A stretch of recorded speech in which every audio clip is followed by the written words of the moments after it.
Good day to everybody. It is May 18th. We are looking at 2 Chronicles chapters 28 through 31. And we begin in chapter 8 with the reign of King Ahaz, who we ran into way back in 2 Kings. So the chronicler portrays Ahaz quite negatively. 2 Kings does as well. But Kings softens it a little bit. Well, the chronicler really doesn't have much use for Ahaz and emphasizes Ahaz's distance from God. Now, the most important event we see during Ahaz's life was what we get here in this brief account. There's not too much about he did abominable practices. We don't get too much here. Anyway, the big issue is the war that he's engaged in, what's called the Syrio-Ephraimite War, Syria and Ephraim. And the results of the war just solidifies the proof that Ahaz is unfaithful, and Chronicles wants to emphasize that unfaithfulness. The booty and the captives are taken away from the sacred city. The captives are taken by the northern kingdom. They will return because of the intervention of the prophet Oded, who warns the victors to be very careful about this, because their sins are already great, and to continue and to take this away from Jerusalem would be a big mistake. The prophet Oded in his speech points out that despite the constant strife that's happened between the northern and southern kingdoms, he wants to remind them that they are still one people, and they're still the people of God. However, the chronicler clearly thinks that Israel is a lot less faithful to the covenant than the southern kingdom of Judah. So God has shown his displeasure to Judah and Israel because of their unfaithfulness, but the northern kingdom gets special denunciation for its repeated unfaithfulness, whereas Judah does have kings that do right in the sight of the Lord. Israel has kings that one after another continue to disobey the Lord, disobey the covenant, worship false gods. All right. So the results of the Syrio-Ephraimite war was that Judah is vulnerable. So the Edomites and the Philistines are there to take advantage of that vulnerability. And Ahaz, instead of asking for the Lord's help, and he goes against Isaiah's advice, what he does is instead he asks the king of Assyria for help. Not a good thing. Assyria at this time is the rising geopolitical power in this part of the world. And Assyria does help, but it comes at a very heavy price. Assyria becomes, or the northern kingdom becomes a vassal of Assyria. They become a client state, if you will, and really no longer have the autonomy they once did.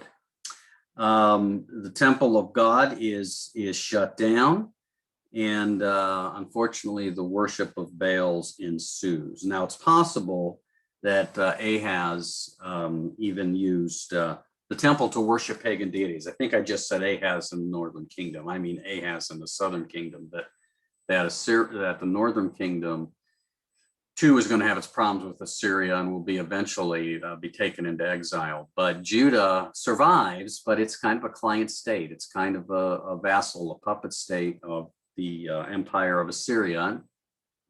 And according to the chronicler, because Ahaz has been disobedient. Now, we also then get an account of Ahaz's death. His burial is, notice again, outside the royal burial grounds. He is not buried with the other kings of Israel, but in this case, the southern kingdom, Judah, including David and Solomon. In some ways, this serves as a punishment for the unfaithful kings to not be buried with the other kings, and so it serves as a punishment for their misdeeds, their misbehavior, and their idolatry. Okay, so Ahaz is gone. His son Hezekiah ascends to the throne. And what we see here is Hezekiah, unlike his father, does what is right in the sight of the Lord.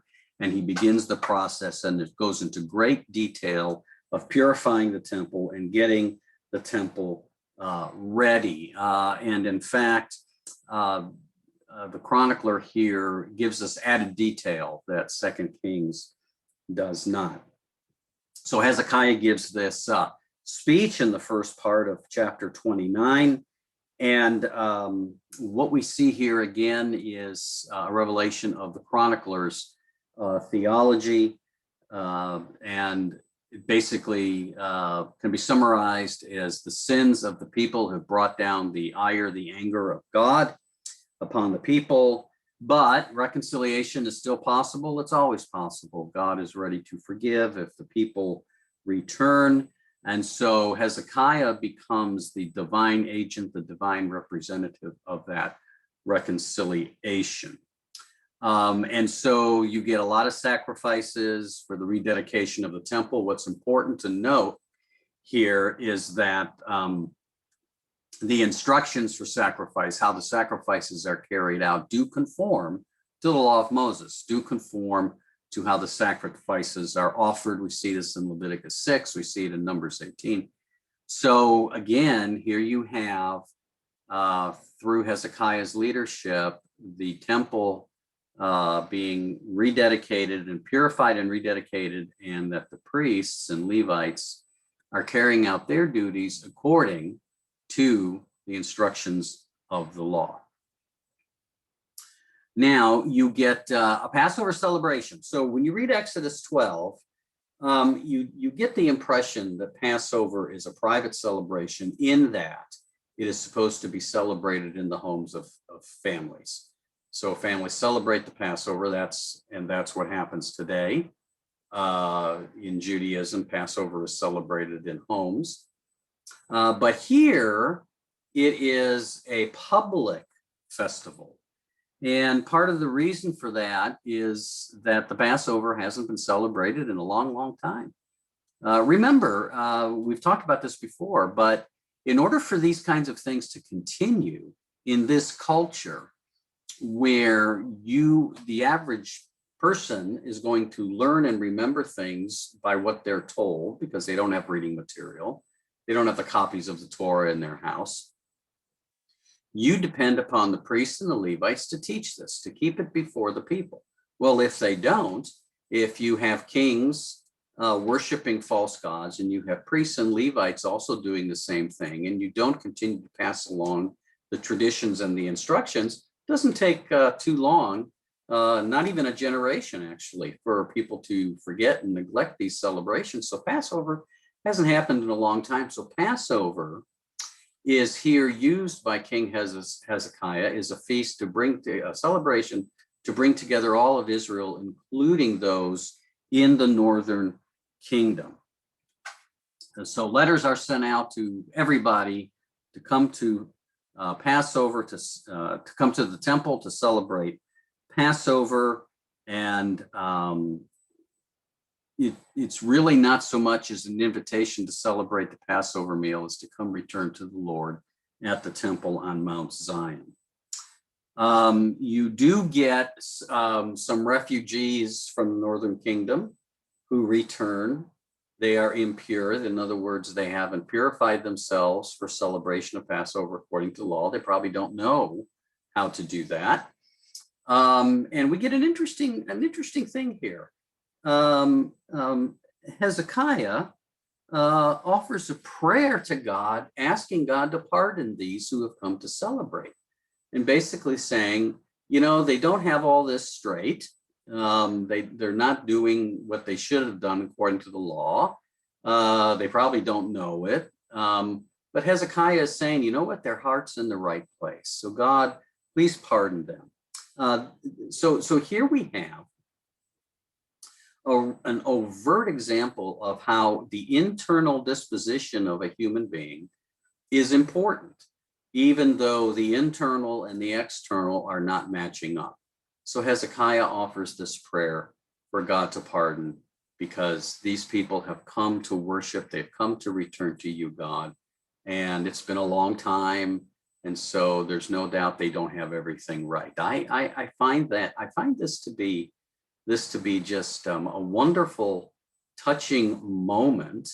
And you can almost imagine it being portrayed dramatically on the big screen, of these persons who just don't know what to do, but they're coming to do what they can anyway, because they want to return to the Lord. And I just think it's a great moment here in Second Chronicles. So where the heart matters too, actions matter, and getting things right and how we do things right, it's important. But boy, the heart.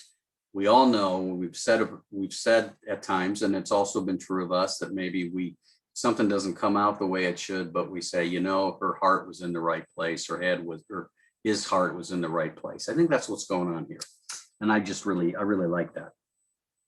So you get continued on in chapter 31 with more religious reforms, purification of the temple, celebration of the Passover. Hezekiah reorganizes the Levites and the priests to serve in the temple. He clearly has good administrative skills, so that the temple now can get down to full-time business. And we're told that King Hezekiah is able to do this. Why? Because he sought God with all his heart. That's the key, because he is seeking God with all of his heart. We get to a place now with Hezekiah where the temple hasn't functioned in this kind of fullness of capacity since the reign of Solomon. So it's been a long time. So that's really good news. And Hezekiah, he doesn't fulfill the Solomonic ideal, but he gets close. He's for the chronicler. He gets close for the chronicler. He is someone to be remembered and watched. All right. So a couple things just by way of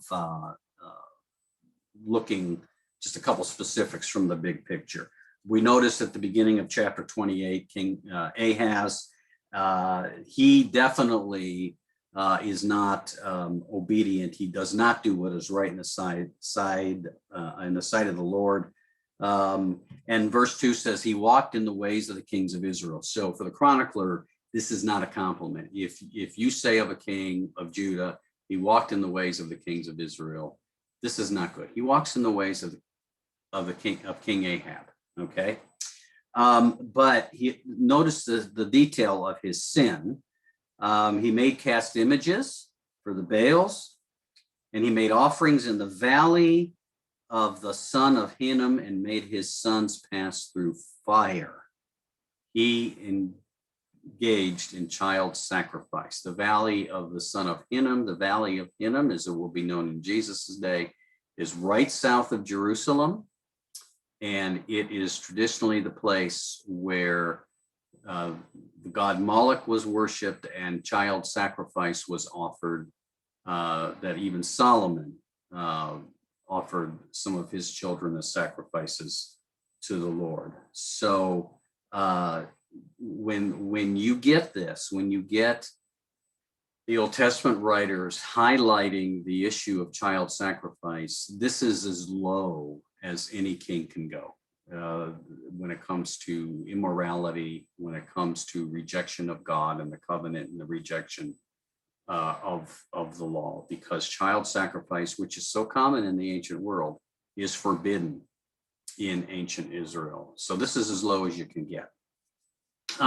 Also remember that, when we continue to read about Aram, that is Syria, not Assyria, that is Syria, which is basically geographically, not pretty, there's variation in the boundaries, but it's pretty close to the kingdom of Syria, the nation of Syria today.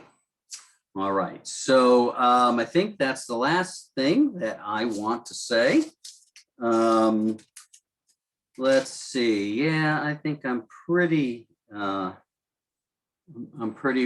think I'm ready to close it out. So anyway, so tomorrow, we've only got 2 more days in Second Chronicles before we get to Ezra. So tomorrow we will look at chapters 32, 33, and 34. Let's pray. Gracious God, thank you again for the gift of a beautiful day. May the words of our mouths and the meditations of our hearts in this day be acceptable in your sight, O Lord our God, our rock and our redeemer. Amen. All right, friends, hasta mañana.